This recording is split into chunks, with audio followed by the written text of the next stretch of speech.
Mais bien sûr, répondit-elle en riant.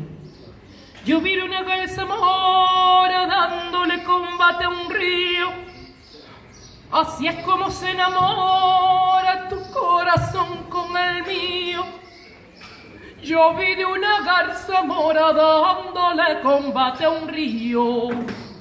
Así es como se enamora. Así es como se enamora tu corazón con el mío. Ay, tu corazón con el mío. Les noces durèrent toute une fin de semaine et tout le village fut invité. Elle déménagea dans la petite ville d'à côté, non loin de la maison de ses beaux-parents. Et même si dans leur modeste appartement, il n'y avait pas une vue aussi dégagée que chez les parents, cela n'était pas si important. À l'intérieur, il y avait d'immenses horizons de bonheur. Elle s'habitua rapidement à la vie en ville. C'était une petite bourgade agréable, entourée des collines boisées et des bains thermaux, avec une place centrale bordée de vieux tilleuls qui ne déplaisaient jamais. Les jeunes couples étaient si heureux, d'un bonheur si lumineux, si généreux, que les voisins et même des inconnus les arrêtaient parfois dans la rue pour leur demander de leur en donner un petit peu, juste un tout petit peu morceau de leur bonheur pour illuminer leur vie. Et ils acquiesçaient de bon cœur, partageaient leur amour, grandissait encore et encore plus. Et il grandit encore avec l'arrivée de leur premier enfant, un petit garçon. Le jeune homme travaillait dans l'atelier de maintenance des bains thermaux qui se trouvait au bord de la ville. Elle travaillait dans un petit magasin d'alimentation. Elle aimait le contact avec les gens, aimait servir et donner des conseils, mais être debout toute la journée la fatiguait. Ils décidèrent d'ouvrir un petit atelier de couture où elle pourrait faire des retouches et des réparations, et plus tard peut-être créer ses propres modèles. Au besoin, sa mère et sa belle-mère pourraient toujours lui donner un coup de main. Ils étaient en train d'aménager le local qu'ils avaient trouvé non loin de leur appartement quand les premières nouvelles de la guerre arrivèrent en ville. On parlait de maisons incendiées, d'hommes tués, de femmes et d'enfants chassés. C'était inquiétant. Ils savaient que la folie meurtrière pouvait gagner les hommes sans crier gare et que les politiciens aimaient jouer avec le feu. Mais ici, dans leur ville, tout le monde s'entendait bien. Ils étaient inquiets. Mais ils se disaient que chez eux, cela n'arriverait pas.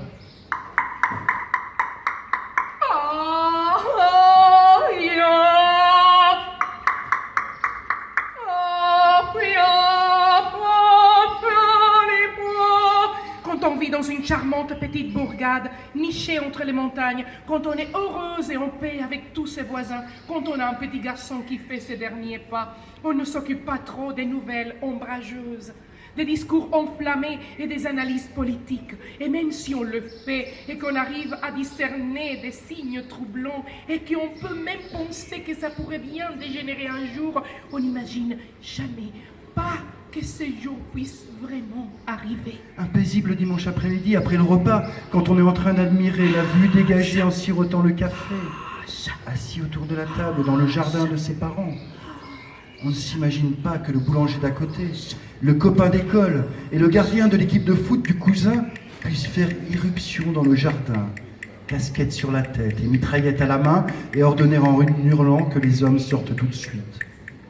On n'imagine pas non plus que lorsqu'on essaie de leur parler en les appelant par leur prénom, l'un d'eux gifle la mère qui essaie de faire barrage avec son corps devant l'enfant qui hurle, qu'il vise et qu'il tire sur le grand-père sans l'atteindre, qu'il vous pousse de la crosse de son arme alors que vous ne voulez que protéger votre père qui est déjà emmené par les deux autres, et que, quand vous tombez et que votre père veut vous relever, il le frappe à la tête et qu'il tombe à son tour, et qu'il soit traîné par les autres vers la petite camionnette qui les attend devant la maison, déjà remplie par d'hommes ensanglantés et effrayés. Non, non, non, non, non, non. On dit après que les graines de la violence avaient été sémées longtemps auparavant, que le discours d'Hélène, le vocabulaire de l'anéantissement, les méthodes du massacre étaient prêtes, que les groupes avaient été organisés et des plans préparés longtemps, longtemps avant que la machine des tués s'emballe. On a dit après que les graines de la violence avaient été sémées longtemps auparavant. Que la guerre avait été prévisible. Une guerre pendant laquelle les gens armés avaient massacré des gens sans armes, des gens comme eux-mêmes, qui parlaient la même langue, cuisinaient les mêmes repas, avaient fréquenté les mêmes écoles, labouré les mêmes terres, épousaient leurs enfants, qui aimaient, comme eux, être assis avec un bon café bien fort et admirer la beauté des paysages de leur pays.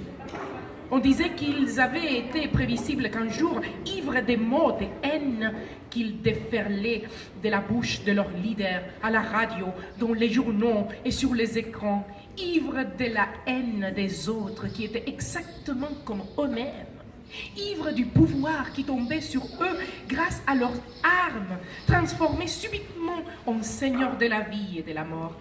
Les gens allaient se mettre à massacrer les autres sans se rendre compte qu'avec ces autres, ils étaient en train de se tuer eux-mêmes, d'anéantir leur propre pays, leur